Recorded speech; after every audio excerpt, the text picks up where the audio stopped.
Assalamualaikum warahmatullahi wabarakatuh. Nama saya Arindra Wijaya, nomor NIM 0603 523 017. Halo semuanya, perkenalkan nama saya Ibtihal Aisyah dengan nomor NIM 0603523039. Assalamualaikum warahmatullahi wabarakatuh. Perkenalkan, nama saya Brigita Zakarina Darmawan dengan NIM 0603523021. Assalamualaikum warahmatullahi wabarakatuh.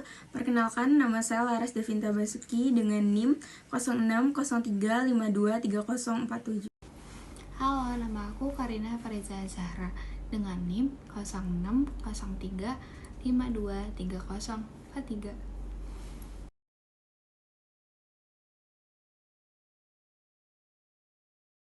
Herbert Harry Stack Sullivan, yaitu dia lahir pada 21 Februari 1892 dan meninggal pada 14 Januari 1949. Ia adalah seorang psikiater dan psikioanalis neo-Freudian Amerika yang berpendapat bahwa kepribadian tidak pernah dapat diisolasi dari hubungan interpersonal yang kompleks di mana seseorang hidup, dan bahwa bidang psikiatri adalah bidang hubungan interpersonal dalam keadaan apapun di mana hubungan seperti itu ada.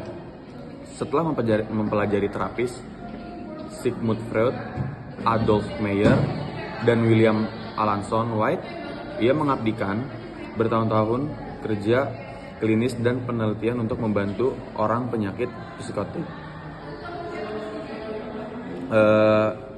Sullivan adalah orang pertama yang menciptakan istilah masalah dalam hidup untuk menggambarkan kesulitan terhadap diri sendiri dan orang lain yang dialami oleh penderita penyakit mental.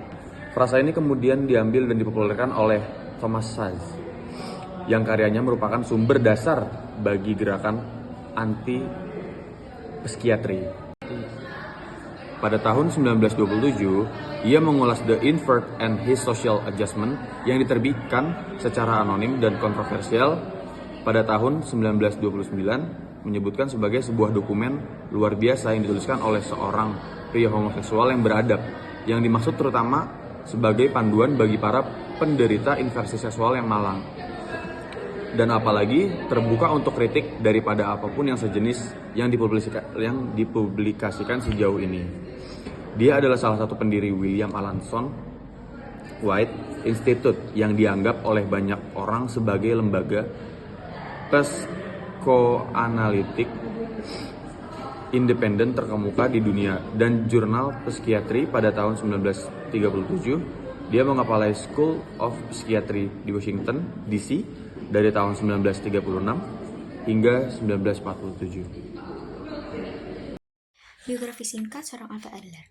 Alfred Adler dilahirkan di Mariahilferstraße, kota Vienna, Austria pada 7 Februari 1870. Adler adalah anak ketiga dari 7 bersaudara dari sepasang pedagang makanan pokok. Adler muda pernah menderita rakitis dan memiliki masalah persaingan dengan saudara-saudaranya. Adler menikah pada tahun 1858 dengan Rice Epstein, memiliki 5 orang anak. Adler meninggal pada tahun 1937 di Skotlandia akibat serangan jantung. Jenazahnya dikremasi di Edinburgh tetapi menghilang. Abu jenazah Adler baru ditemukan pada tahun 2007 di sebuah peti di krematorium Warriston. Pada tahun 2011, abu tersebut dikembalikan ke kota kelahirannya, Vienna, untuk dimakamkan di sana. Perjalanan karir seorang Alfred Adler. Adler memulai karir sebagai dokter spesialis mata, namun kemudian beralih menjadi dokter umum.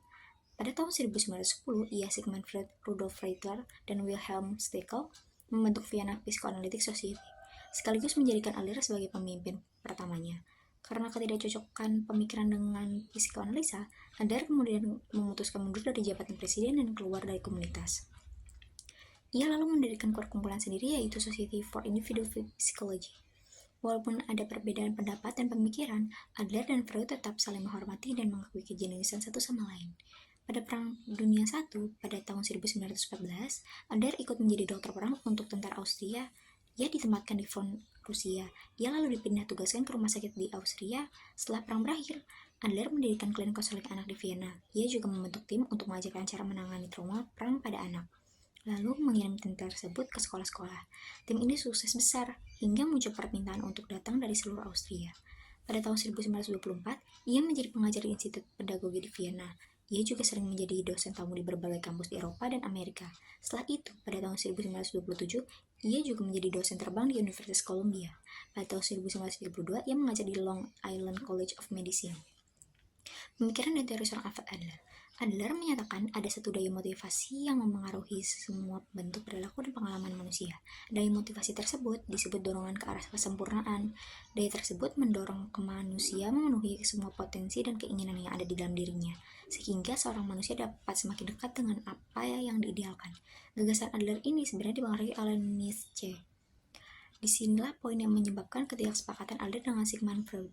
Menurut Freud, segala sesuatu yang terjadi pada masa lalu, seperti trauma masa kecil, pasti menjadi penentu siapa orang itu pada masa kini. Sebaliknya, Adler justru berpendapat bahwa dorongan ke arah kesempurnaan yang hendak seseorang capai pada masa depan itulah yang memotivasi manusia pada masa kini. Setiap manusia diarahkan menuju tujuan, harapan, dan cita-citanya. Untuk mendukung dorongan ke arah kesempurnaan tersebut, Adler menyatakan bahwa ada ide lain, yakni kepentingan sosial atau kepekaan sosial. Dengan ide ini, seseorang manusia yang sedang mengarahkan dirinya menuju kesempurnaan akan mempertimbangkan lingkungan sosialnya. Dasar pemikiran Alfred Adler. Pemikiran-pemikiran Adler dipengaruhi oleh filsuf Hans Feihinger dan karya sastra dari Dostoevsky. Waktu masih menjadi anggota Vienna Psychoanalytic Society, ia mengembangkan teori inferioritas organik dan kompensasi. Pengembangan ini menuntun Adler untuk masuk ke dunia fenomenologi dan pengembangan karya terkenal The Inferiority Complex. Adler juga dipengaruhi filsuf-filsuf macam Kant, Nietzsche, Virchow, dan Smuts. Aliran Adler yang dikenal sebagai psikologi individual memfokuskan pada psikologi sosial komunitas sekaligus psikologi dalam. Adler adalah tokoh awal yang fokus pada pencegahan abnormalitas. Ia mengajar para guru dan orang tua untuk memperbolehkan anak untuk melatih kemampuan dalam mengambil keputusan sambil bekerja sama dengan yang lain. Adler menganggap bahwa lingkungan sosial punya dampak psikologi yang sama besarnya dalam pemikiran internal. Bagi Adler, dinamika kekuasaan dan kompensasi sama pentingnya dengan seks, jenis kelamin, dan politik sama pentingnya dengan libido. Adler adalah orang pragmatis dan ia percaya bahwa orang awam pun juga perlu memahami penggunaan ilmu psikologi. Adler juga salah satu pendukung alfeminisme di psikologi dan di dunia sosial. Ia percaya bahwa perasaan superioritas dan inferioritas seringkali dikarenakan gender dan diekspresikan dalam bentuk karakteristik feminim dan maskulin. Teori-teori yang pernah dikembangkan Alfred Adler bersama Sigmund Freud dan Carl Jung, Adler mengembangkan psikologi dalam. Psikologi dalam ini memfokuskan pada pentingnya dinamika alam pikiran bawah sadar. Adler mengembangkan pendekatannya sendiri dan aliran psikologi individual dicetuskan pada tahun 1912. Aliran psikologi individual didasari pemikiran bahwa hubungan seseorang terhadap masyarakat adalah bagian penting membentuk kepribadian mereka. Tentang tujuan hidup. Menurut Adler, semua manusia pada dasarnya mengejar superioritas. Adler percaya bahwa setiap orang memasuki kehidupan dalam perasaan inferior dan menghabiskan seumur hidup mereka untuk mengatasi hal tersebut. Teori ini dikenal sebagai pencarian superioritas, dan aliran Adler memfokuskan pada studi seputar pencarian superioritas ini.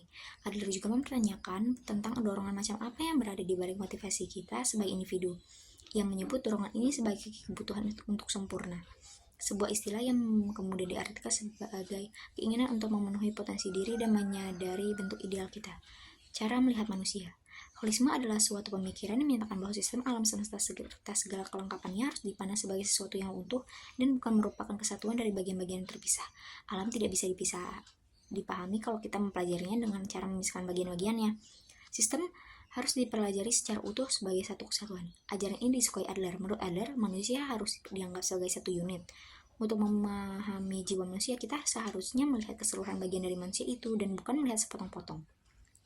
Tentang pikiran manusia, finalisme fiksional. Menurut Adler, manusia menggunakan fiksi secara aktif dalam hidup mereka. Fiksi ini membuat seseorang merasa kuat, karena fiksi bisa meyakinkan orang bahwa apa yang dilakukannya sebagai kebenaran. Berdasarkan fiksi ini, Adler beranggapan bahwa motivasi seseorang dalam bertindak bukan apa yang terjadi pada masa lalu, tetapi harapan orang tersebut terhadap fiksi yang ia pegang. Kebenaran semu yang ada dalam pikiran yang membimbing perilaku seseorang oleh Adler kemudian disebut sebagai finalisme fiksional.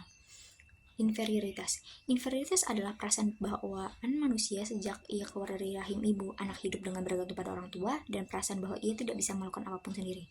Adler menganggap bahwa perasaan inferior inilah yang menuntun manusia berkembang. Manusia ingin lepas dari perasaan inferioritas menuju manusia superior dan sempurna. Urutan kelahiran. Selain energi untuk menggapai superioritas, Adler juga meyakini bahwa urutan kelahiran juga ngaruh pada kepribadiannya. Anak sulung biasanya gampang merasa diabaikan, gampang minder, dan biasanya pendiam dan kolot. Tapi biasa si sulung lebih cepat bersikap dewasa dibanding yang lain. Selain itu, adik-adik biasanya mengidolakan si sulung, menjadikan dia sebagai pemimpin bagi anak-anak di keluarga. Anak tengah memiliki sikap kompetitif. Salah satu motivasi anak tengah adalah karena biasanya mereka bukan anak yang paling. Carl Gustav Jung. Carl Gustav Jung lahir pada tanggal 26 Juli 1875 di Caswil, Swiss. Carl Gustav Jung adalah seorang psikiater dan psikolog Swiss yang mendirikan aliran psikologi analitik. Ia merupakan salah satu tokoh paling berpengaruh dalam sejarah psikologi, terutama dalam pengembangan teori kepribadian dan pemahaman tentang alam bawah sadar. Latar belakang: ia tumbuh di sebuah keluarga pendeta. Ayahnya bernama Paul Jung dan ibunya bernama Emilie Presswork Jung. Keluarganya termasuk kelas menengah ke atas dan berpendidikan. Oleh karena itu, Jung memiliki pemikiran yang eksentrik berkat pengetahuan yang juga dibagikan oleh anggota keluarganya. Penelitian ilmiah Jung di bidang psikologi berawal setelah ia mengundurkan diri sebagai dosen di Fakultas Kedokteran di Universitas Basel dan mulai surat menyurat dengan Sigmund Freud sekitar tahun 1900-an. Pada tahun 1907, ia berjumpa langsung dengan Freud di Wina. Perjumpaan itu menginspirasi Jung untuk berkarir dalam bidang psikologi. Kekagumannya dengan Freud, baik pemikiran dan cara bertemannya, membuat Jung kemudian membangun dan mengordinasi perkumpulan Freud di Zurich. Karena Freud akan menjadi panutan untuk para pegiat psikologi muda lainnya pada tahun yang bersamaan. Oleh karena kualitas diri Jung, maka ia kemudian dipercaya untuk mengordinasi Kongres Psikologi Internasional pada tahun 1908 dan berhasil melaksanakannya, sehingga 3 tahun kemudian Jung terpilih sebagai Ketua Persatuan Psikologi Internasional untuk yang pertama kalinya. Kiprah dalam ilmu psikologi. Perubahan fokus Jung yang mendalami dunia psikologi diinspirasi oleh penyelidikan Freud. Temuannya mengkonfirmasi banyak ide Freud dan untuk jangka waktu 5 tahun antara 1907 dan 1912. Ia adalah kolaborator erat Freud. Dia memegang posisi penting dalam gerakan psikoanalisis dan secara luas dianggap sebagai penerus yang paling mungkin bagi perkembangan psikoanalisis. Tapi ini bukan hasil dari hubungan mereka, sebagian karena alasan temperamental dan sebagian karena perbedaan sudut pandang. Kolaborasi yang utuh. Pada tahap ini, Jung berbeda dengan Freud sebagian besar atas desakan yang terakhir pada basis kajian seksual neurosis. Ketidaksepakatan serius terjadi pada tahun 1912 yang ditandai dengan terbitnya karya Jung berjudul Psikologi Ketidaksadaran pada tahun 1916 yang bertentangan dengan banyak ide Freud. Meskipun Jung telah terpilih sebagai Presiden International Psychoanalytic Society pada tahun 1911, ia mengundurkan diri daripada tahun 1914. Konsep psikologi Carl Gustav Jung. Setelah berkarya dalam perkembangan dunia psikologi, Jung mengembangkan konsep psikologi yang sangat berpengaruh hingga saat ini, yakni yang paling kontroversial adalah psikoanalisis. Psikoanalisis adalah teori yang menegaskan bahwa seluruh aspek kepribadian individu mengalami perkembangan yang holistik. Sederhananya, kepribadian setiap orang sejatinya mengalami proses evolusi. Jung melandasi teorinya pada gagasan bahwa terdapat 2 level dalam psiki, yakni kesadaran dan ketidaksadaran. Kesadaran merupakan pengalaman yang bersifat personal, sedangkan ketidaksadaran berkaitan dengan keberadaan masa lalu. Di titik ini, Jung sampai pada kesimpulan bahwa psike andil membentuk dan mengubah kepribadian dan kepribadian tercipta melalui sebuah proses evolusi psike yang terkompleks dan mutual. Oleh karena itu, di dalam proses evolusi psike terdapat beberapa tingkatan. 1. Kesadaran merupakan proses yang melibatkan ego. Cakupan ego adalah nalar, logika, perasaan, dan ingatan. Ego adalah kesadaran individu atas diri sendiri dan ego mengontrol normalitas harian individu. Ego bekerja dalam cara-cara yang terukur dalam kesadaran yang terwujud melalui ekses rangsangan. Lebih lanjut, Jung mengkategorikan ego ke dalam dua jenis sikap, yakni introvert dan extrovert yang saling mempengaruhi dan membentuk kepribadian individu. Introvert memuncak pada pikiran dan perasaan sendiri, sedangkan extrovert melibatkan dunia luar dan sikap orang lain. Setiap individu memiliki kecenderungan atas kedua sikap itu, namun tetap ada dominasi yang tampak melalui ekses rangsangan masing-masing. 2. Ketidaksadaran pribadi. Ketidaksadaran pribadi merupakan proses yang melibatkan pengalaman.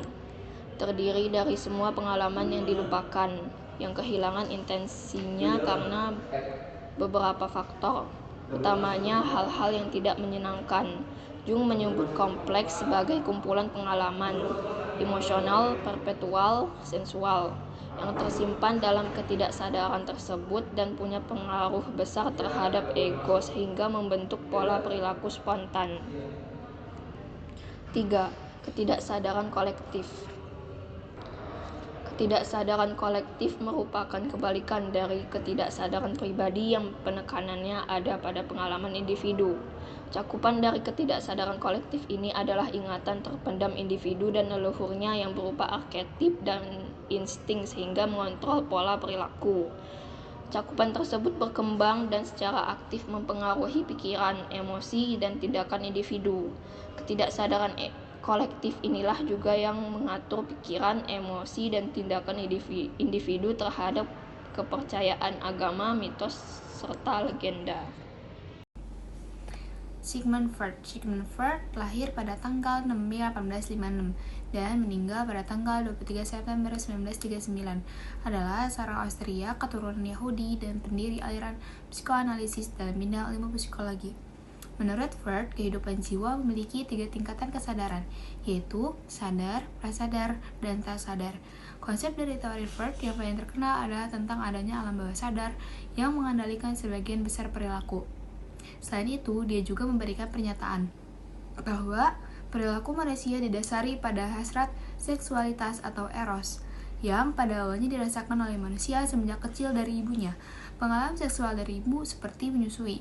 Selanjutnya, mengalami perkembangannya atau tersublimasi, hingga memunculkan berbagai perilaku yang disesuaikan dengan aturan norma masyarakat atau norma ayah. Setelah kolega kerjanya yang bernama Alfred Adler mengungkapkan adanya insting mati di dalam diri manusia, walaupun Freud pada awalnya menolak pernyataan Adler tersebut. Dengan menjangkalkan habis-habisan, pada akhirnya Freud menjajarkan atau tidak menunggalkan insting seksual saja yang ada di dalam diri manusia, tetapi disandingkan dengan insting mati. Walaupun begitu, dia tidak pernah menyinggungkan bahwa sebetulnya asal teori tersebut mulanya dikemukakan oleh Adler. Freud tertarik dan mempelajari hipnosis di Prancis, lalu menggunakannya untuk membantu penderita penyakit mental. Freud kemudian meninggalkan hipnosis setelah ia berhasil menggunakan metode baru untuk menyembuhkan penderita tekanan psikologis, yaitu asosiasi bebas dan analisis mimpi. Dasar terciptanya metode tersebut berasal dari konsep alam bawah sadar. Asosiasi bebas adalah metode yang digunakan untuk mengungkapkan masalah-masalah yang ditekankan oleh diri seseorang, tetapi terus mendorong keluar tanpa disadari sehingga menimbulkan permasalahan. Pemikiran Sigmund Freud, alam bawah sadar. Freud membagi keadaan jiwa manusia menjadi 2 bagian dengan 3 tingkatan. Bagiannya yaitu kesadaran dan ketidaksadaran. Kesadaran ini terbagi menjadi dua tingkatan, yaitu sadar dan prasadar, sedangkan ketidaksadaran menjadi tingkatan tersendiri. Freud menyatakan bahwa alam bawah sadar merupakan bagian terbesar dari pikiran. Alam bawah sadar merupakan tempat menyimpan pemikiran-pemikiran yang rumit seperti nafsu, insting, kenangan, atau emosi yang timbul akibat trauma. Alam bawah sadar bagi Freud merupakan sumber motivasi terhadap hasrat individu yang bersifat sederhana hingga yang bersifat kreatif. Ada juga teori kepribadian. Pemikiran Sigmund Freud tentang kepribadian berkaitan dengan teori yang lain tentang mimpi. Kesimpulan yang diperolehnya dalam penelitiannya tentang mimpi, bahwa seluruh aktivitas manusia sangat dipengaruhi oleh alam bawah sadar. Kesimpulan ini berlaku pada aktivitas manusia yang bersifat normal maupun yang tidak normal pada taraf tertentu. Adanya mimpi menandakan bahwa seluruh manusia mengidap neurosis. Aktivitas manusia yang mengalami tekanan memiliki keterkaitan yang sangat erat terhadap mimpi yang berasal dari alam bawah sadar. Tekanan tersebut berubah menjadi perilaku aneh dan kebiasaan neurosis lain di dalam mimpinya. Nah, ada juga psikoanalisis. Sigmund Freud menjadi pencetus pertama mengenai teori psikoanalisis. Teori ini digunakan untuk memberikan penjelasan mengenai kepribadian individu secara sistematis berdasarkan kualitas kejiwaan. Psikoanalisis juga disebut psikologi dalam. Alasannya adalah penerangan yang diberikan tidak hanya kepribadian yang tampak dari luar, tetapi juga kepribadian yang terdapat di dalam diri individu yang sifatnya tidak disadari. Asosiasi bebas dan analisis impian. Pada awalnya, teori psikoanalisis yang dikembangkan oleh Freud hanya menjadi teori kepribadian. Namun, pada perkembangan selanjutnya, psikoanalisis juga menjadi salah satu metode dalam psikoterapi. Freud menggunakan psikoanalisis yang dikembangkannya sebagai metode perawatan medis dan terapi bagi penderita penyakit saraf dan penderita gangguan jiwa. Freud kemudian mengadakan terapi menggunakan dua metode utama, yaitu asosiasi bebas dan analisis impian. Asosiasi bebas merupakan metode yang dilakukan setelah terapi awal selesai. Pasien diminta untuk menyampaikan hal apa aja yang teringat dalam pikiran setelah menerima terapi. Hal-hal ini kemudian dianalisis dalam hubungan asosiasi untuk dikaji secara mendalam. Hal-hal ini umumnya berbentuk kata-kata. Landasan asosiasi bebas adalah asumsi umum bahwa permasalahan individu umumnya terlintas dalam kata-kata. Saya akan mempresentasikan biografi dari Erich Fromm. Erich Fromm adalah seorang psikoanalisis, filsuf, dan sosiolog kelahiran Jerman yang lahir pada tanggal 23 Maret 1900 di Frankfurt am Main, Jerman. Dia meninggal pada tanggal 18 Maret 1800 di Muralto, Swiss. Ia dikenal sebagai salah satu pemikir terkemuka dalam psikologi, humanistik, dan psikoanalisis. Pendidikan dan awal karir Erich Fromm. Belajar di Universitas Frankfurt dan meraih gelar doktor dalam bidang sosiologi pada tahun 1922. Ia juga belajar psikoanalisis dengan Sigmund Freud di Vienna. Kontribusinya dalam psikologis dikenal karena teori-teori psikologisnya yang terkait dengan aspek-aspek seperti cinta, agresi, dan kebebasan individu. Salah satu buku paling terkenalnya adalah Escape from Freedom tahun 1941, di mana ia menggambarkan dinamika sosial yang menyebabkan individu merasa terasing dan mencari bentuk-bentuk otoritarianisme. Ia juga dikenal dengan konsep cinta produktif yang menjelaskan hubungan antar individu yang berdasarkan kesetaraan, empati, dan pertumbuhan bersama. Untuk pemikiran politik, ia adalah seorang pemikir politik yang aktif dan kritis terhadap masalah sosial dan politik. Ia mendukung gerakan hak sipil dan perdamaian.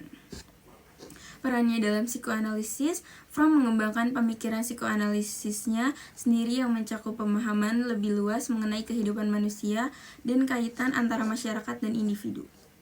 Karya-karya terkenalnya, selain Escape from Freedom, karya-karya terkenalnya termasuk The Art of Loving tahun 1956, The Sane Society 1955, dan To Have or To Be 1976.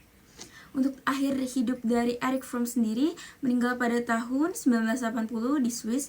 Warisan pemikirannya tetap memengaruhi psikologi, sosiologi, dan pemikiran sosial hingga saat ini. Erich Fromm adalah seorang pemikir yang berusaha memahami sifat manusia dan peran masyarakat dalam membentuk individu. Karyanya menggabungkan unsur-unsur psikoanalisis, sosiologi, dan filsafat untuk memahami aspek-aspek kompleks kehidupan manusia.